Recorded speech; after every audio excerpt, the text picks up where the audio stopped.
Assalamualaikum warahmatullahi wabarakatuh. Perkenalkan, nama saya Sulaiman dengan NIM 35, Prodi Pendidikan Ekonomi kelas 2A1. Di sini saya akan mempresentasikan hasil resume saya tentang pembelajaran, yaitu pertemuan pertama yang dipresentasikan oleh kelompok 1 dengan materi model-model pembelajaran. Jadi model pembelajaran itu dibentuk pembelajaran yang disajikan oleh guru agar siswa dapat memahami materi yang disampaikan oleh guru. Agar tujuan pembelajaran dapat tercapai dengan baik, mendorong minat siswa. Dan di sini juga ada jenis-jenis model pembelajaran.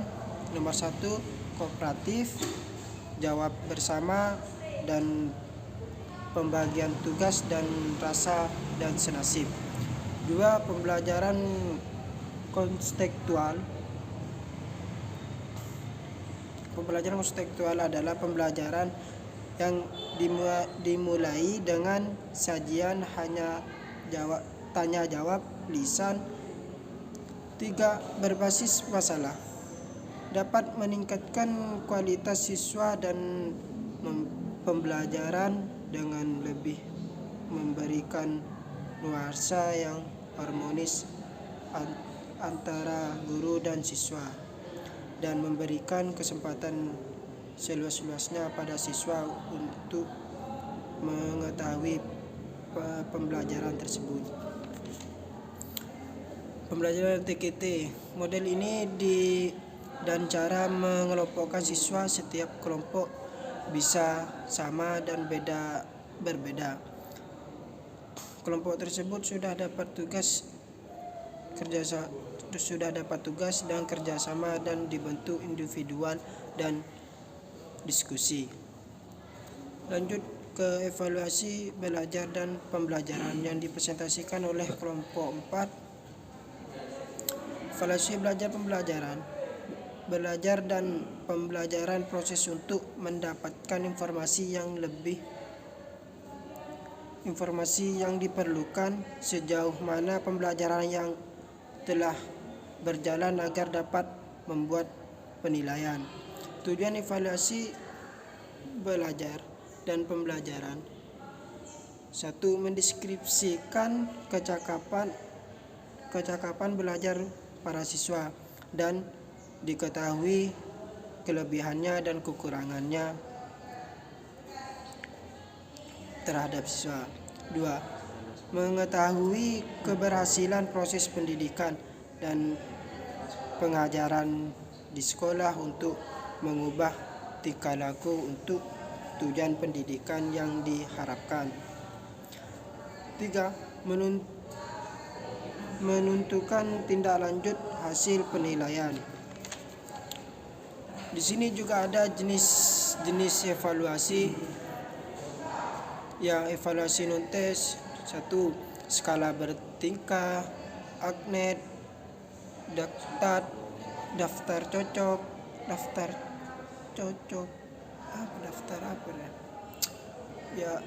wawancara, pengamatan atau observasi.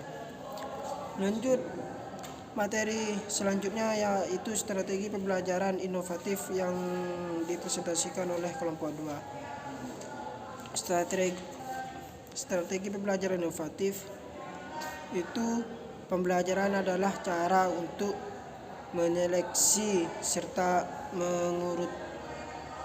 mengarutkan proses belajar atau kegiatan pembelajaran lembaga pendidikan. Tujuan pembelajaran inovatif itu mengaplikasikan siswa dan membangun pengetahuan sendiri. Maksudnya di sini itu mengaplikasikan pengetahuan siswa tersebut untuk diri sendiri atau ke teman terdekat.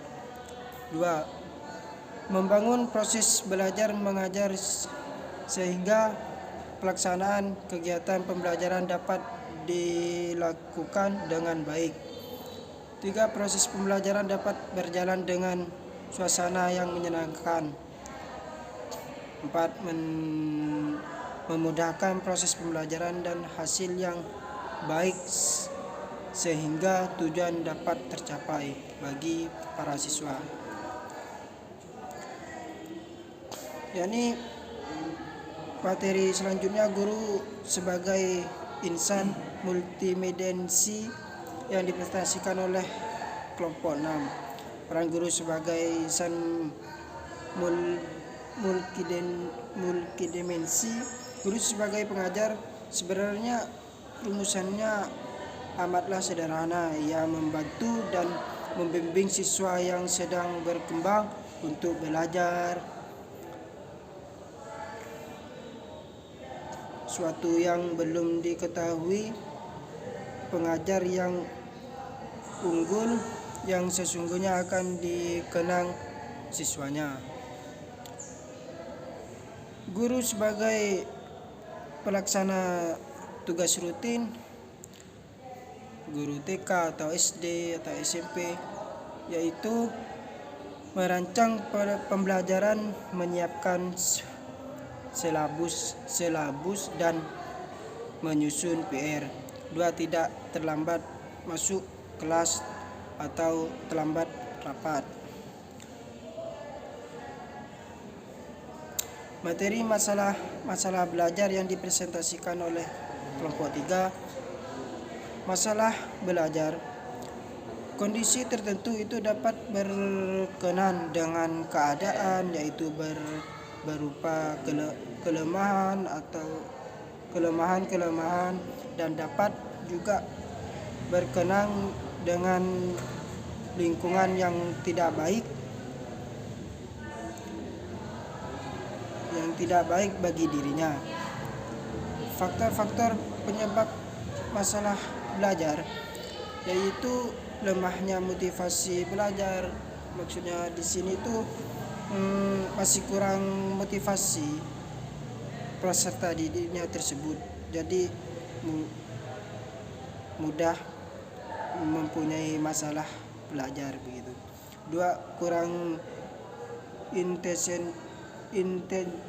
intensifnya bimbingan belajar, kurangnya kesempatan berlatih atau berpraktik. Menyampaikan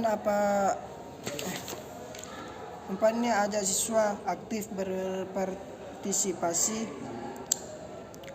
Agar caranya adalah dengan membiarkan siswa menyampaikan apa saja yang mereka ingin tahu tentang pembelajaran tersebut. Yani materi terakhir, efektif dan kekurangan e-learning yang dipresentasikan oleh kelompok 5. Pengertian e-learning ini merupakan suatu jenis pembelajaran yang mengajar yang memungkinkan tersampaikannya bahan belajar ke siswa dengan menggunakan media internet atau media jaringan, komputer dan lain-lain. Itu alat bantu untuk pembelajaran e-learning. Jadi misalnya mau presentasi begitu kan ada alat bantuan komputer dan lain-lainnya. Mungkin dari saya resumenya sekian dan terima kasih. Assalamualaikum warahmatullahi wabarakatuh.